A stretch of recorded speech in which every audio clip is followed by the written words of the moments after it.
नमस्कार दोस्तों, स्वागत है आपका यूट्यूब चैनल पे। सुपरटेट यूपीटेट की साइंस की मोस्ट इम्पॉर्टेंट सीरीज़ लगातार हमारी चल रही है। ये सभी क्वेश्चन एनसीईआरटी बुक से उठाए गए हैं और इन क्वेश्चंस को करने के बाद इन चैप्टर्स पे आपको दोबारा जाने की ज़रूरत नहीं पड़ेगी। बच्चों के अंदर एक बहुत बड़ी क्वेरी होती है, एक बहुत बड़ी जिज्ञासा होती है कि क्या हमें एनसीईआरटी पढ़ना चाहिए। तो ज़रूर पढ़ना चाहिए और उसी क्वेरी को ख़त्म करने, उसी जिज्ञासा को ख़त्म करने के लिए ये सीरीज़ मैं लगातार चला रहा हूँ। जो नए व्यूअर्स हैं प्लीज़ लाइक शेयर सब्सक्राइब ज़रूर किया करिए। ये बहुत मैंडेटरी होता है एक क्रिएटर के लिए, उसको बहुत खुशी मिलती है आपके एक लाइक, एक सब्सक्राइब और एक शायद कमेंट से।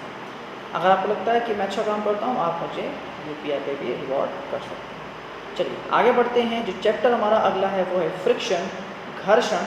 कुछ महत्वपूर्ण प्रश्न है जिसको हम फटाफट देख लेते हैं। फ्रिक्शन इज जो फ्रिक्शन है या घर्षण है वो एक क्या है?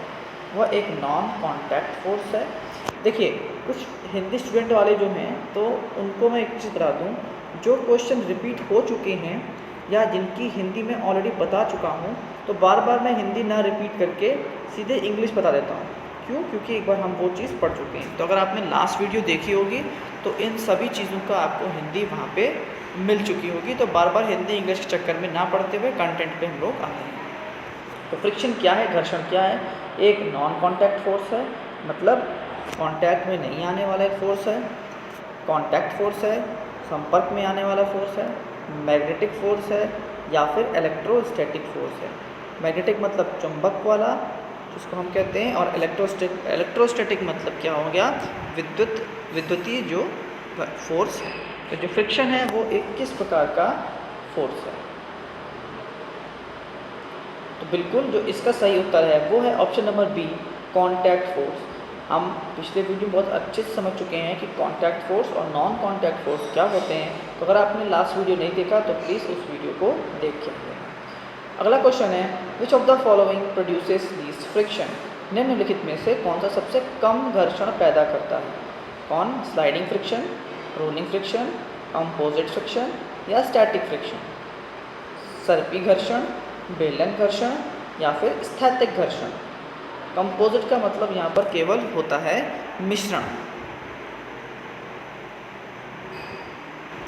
तो आपने अपना आंसर सोच लिया होगा।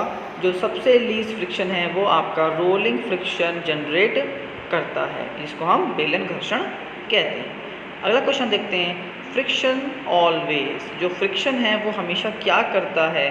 अपोजेस द मोशन, मतलब जो चाल है उसको अपोज करता है, मतलब उसके विपरीत कार्य करता है। जो मोशन हो रहा है उसके मतलब साथ में उसको हेल्प करता है, या फिर दोनों काम करता है, या इनमें से कोई भी काम नहीं करता। जो फ्रिक्शन है वो कौन सा कार्य करता है?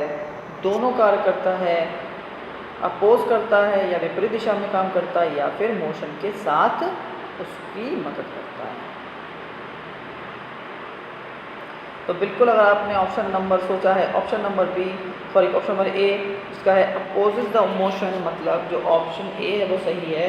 देखिए, फ्रिक्शन जो है वो हमेशा आपकी गति के, आपके चाल के, आपके चलने के या किसी भी चीज़ के हमेशा उल्टा विपरीत कार्य करता है। यदि आप आगे जाएंगे तो फ्रिक्शन हमेशा, घर्षण हमेशा पीछे की ओर लगता है। अगला है, friction can be reduce by using. Friction जो है, घर्षण है, उसको हम कैसे कम कर सकते हैं? किस चीज़ का इस्तेमाल करके कम कर सकते हैं? तेल का इस्तेमाल करके, ग्रीस का इस्तेमाल करके, पाउडर का इस्तेमाल करके, या इन सभी का इस्तेमाल करके?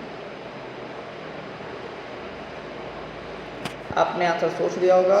बिल्कुल ये सभी जो ऑप्शन हैं वो बिल्कुल सही हैं, क्योंकि जो फ्रिक्शन है उसमें अगर आपको कम करना है तो आप इन सभी चीज़ों का इस्तेमाल करेंगे। जैसे फ्रिक्शन को अगर आपको कम करना है, आपने किसी चीज़ में तेल डाल दिया तो वो चिकना हो जाएगा, ग्रीस लगा दी तो वो चिकनी हो जाएगी।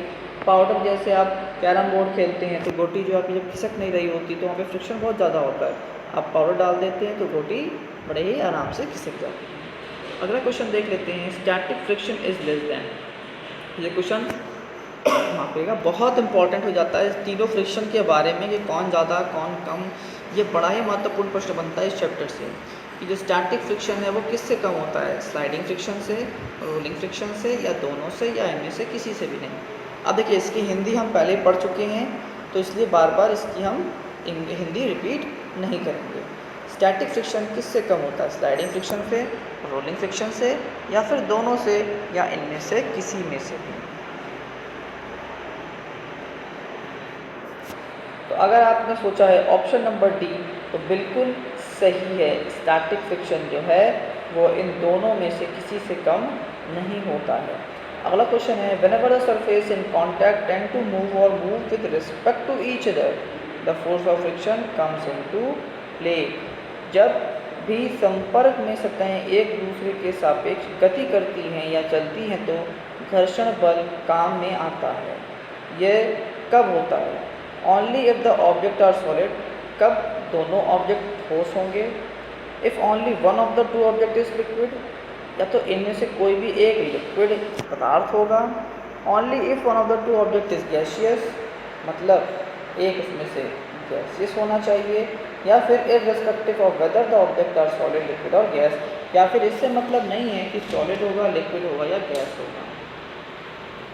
क्वेश्चन को आराम से समझेंगे तो आपको ये बताना है कि जो फ्रिक्शन है वो कब लगता है, जब दोनों ऑब्जेक्ट सॉलिड हों, एक कोई भी लिक्विड हो, एक कोई भी गैस हो, या फिर सॉलिड लिक्विड गैस से फ़र्क नहीं पड़ता, फ्रिक्शन तीनों में ही लगे। तो अगर आपका ऑप्शन नंबर डी है तो बिल्कुल सही है। देखिए एक बात ध्यान रखिए, जो फ्रिक्शन है वो सॉलिड में भी लगता है, वो लिक्विड्स में भी लगता है, और वो गैस में भी लगता है। अगला क्वेश्चन है the shape of an aeroplane is like. जो एरोप्लेन होता है उसका शेप किसके जैसा होता है, डॉग के जैसा, बर्ड के जैसा, कार के जैसा, या इन सभी के जैसा, कुत्ते के जैसा, चिड़िया के जैसा, एक कार के जैसा, या फिर इन सभी के जैसा। बिल्कुल आपका आंसर सही है, option number B is the correct answer. आपने सोचा है ऑप्शन नंबर बी, बर्ड चिड़ियों की जैसी शेप, उसकी स्ट्रीमलाइन बॉडी हम इसको कहते हैं। अगला क्वेश्चन देख लेते हैं, फ्रिक्शन इज, फ्रिक्शन क्या है, हमारा फो मतलब दुश्मन है, फ्रेंड मतलब दोस्त है, दोनों हैं, या फिर इनमें से कोई भी। बिल्कुल अगर आपने ऑप्शन नंबर सी सोचा है तो बिल्कुल सही है, क्योंकि जो फ्रिक्शन है वो हमारा दोस्त भी है और दुश्मन भी है। दोस्त कैसे है, दोस्त ऐसे है कि अगर फ्रिक्शन ना होता तो आप चल ही नहीं पाते, फ्रिक्शन ना होता तो आप बटन ही ना ऑन कर पाते स्विचेस वाले, आप कोई भी काम कर ही ना पाते, पूरे टाइम बस ऐसे ही उड़ते रहते। अगर फ्रिक्शन है तो वो दुश्मन कैसे है भाई, अगर फ्रिक्शन ना होता तो आप गिरने पर आपको चोट ना लगती, आपकी चप्पलें ना घिसती, आपके बाइक के टायर ना घिसते। तो ये रीजंस हैं कि ये दुश्मन भी है और दोस्त भी है। अगला क्वेश्चन देखते हैं, friction due to fluid is called. बहुत बढ़िया क्वेश्चन है।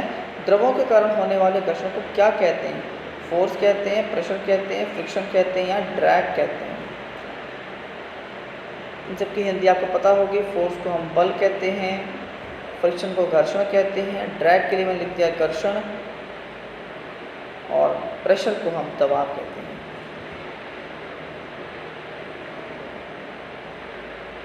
बिल्कुल अगर आपने ऑप्शन नंबर डी की तरफ अपनी उंगली रखी है तो आप बिल्कुल सही हैं कि जो भी फ्रिक्शन लगाते हैं फ्लूइड्स के द्वारा उसको हम ड्रैग कहते हैं। A toy car release with the same initial speed will travel farthest on. एक टॉय कार को छोड़ा गया है तो वो सबसे लंबी दूरी कहाँ पर तय करेगी, एक मडी सरफेस में मतलब कीचड़ वाले सरफेस पे, पॉलिश्ड मार्बल सरफेस मतलब एकदम चिकना पत्थर जो होता है मार्बल वो सरफेस पे, सीमेंट वाले सरफेस पर, या फिर एक ब्रिक सरफेस मतलब ईंटों वाले सरफेस पर। बहुत आसान क्वेश्चन है ये तो। बिल्कुल इसका ऑप्शन नंबर बी सही होगा, पॉलिश्ड मार्बल सरफेस, क्योंकि जितना कम फ्रिक्शन होगा उतना ही दूर तक आप जाएंगे, तो पॉलिश सरफेस पे सबसे कम फ्रिक्शन होने वाला है। लुब्रिकेंट स्नेहक जो हैं वो क्या करते हैं, फ्रिक्शन को घटाते हैं, रिड्यूस करते हैं, या फ्रिक्शन को बढ़ाते हैं, या फिर दोनों काम करते हैं, या फिर इनमें से कोई भी काम नहीं करते हैं।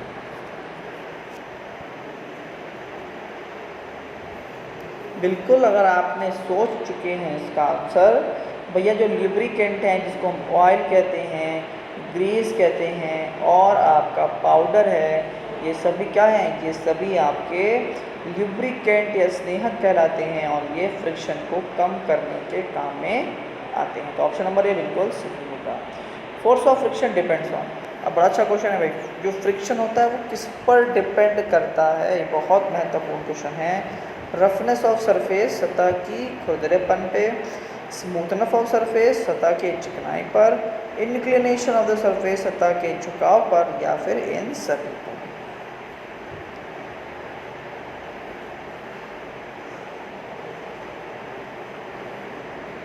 अगर आपने ऑप्शन नंबर डी सोचा है तो बिल्कुल, क्योंकि भैया जो सरफेस चिकना है, खुरदरा है, अगर टेढ़ा रखा है, किस तरीके से वो रखा गया है इस पर बहुत डिपेंड करेगा।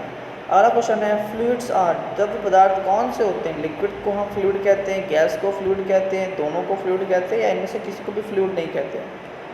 जो शब्द है द्रव, द्रव में कौन आते हैं? लिक्विड आते हैं, गैसेस आते हैं, दोनों आते हैं, या फिर इनमें से कोई भी नहीं आता? तो यदि आपने ऑप्शन नंबर सोचा है सी, दोनों, फ्लूइड का मतलब गैस और लिक्विड दोनों होता है। Which of the following is responsible for wearing out the bicycle tyre? ये क्वेश्चन मैंने अभी थोड़ी देर पहले डिस्कस कर दिया कि साइकिल के टायरों को ख़राब होने के निम्नलिखित में से कौन जिम्मेदार है? मस्कुलर फोर्स, पेशीय बल, मैग्नेटिक चुंबकीय बल, फ्रिक्शनल फोर्स मतलब घर्षण वाला बल, या फिर इलेक्ट्रोस्टैटिक, या फिर जिसे हम विद्युतीय बल कहते हैं।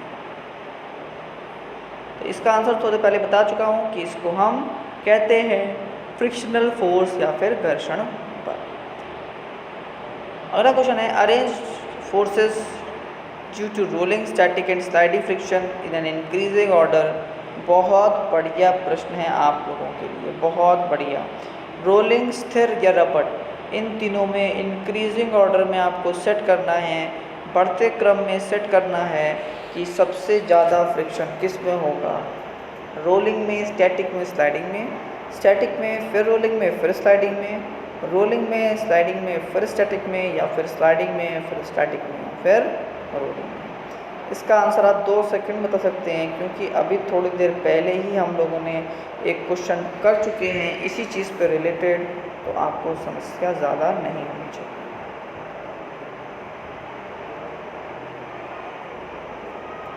तो जो आंसर आपने ऑप्शन नंबर सी सोचा है बिल्कुल सही। सबसे कम रोलिंग में होगा, उससे ज़्यादा स्लाइडिंग में होगा और सबसे ज़्यादा स्टैटिक फ्रिक्शन में होगा। हिंदी यहाँ दी गई है, रोलिंग, स्थिर या फिर रपट। तो ये थे आपके बहुत महत्वपूर्ण प्रश्न इस चैप्टर से। जितने भी महत्वपूर्ण प्रश्न इस चैप्टर में बनते थे वो मैंने आपको करवा दिए हैं।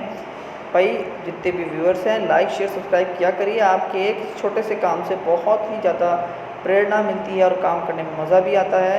तो please keep on liking, sharing and subscribing the channel, और पढ़ते रहिए क्योंकि समय बहुत तेज़ी से आगे बढ़ रहा है। Thank you and have a nice day.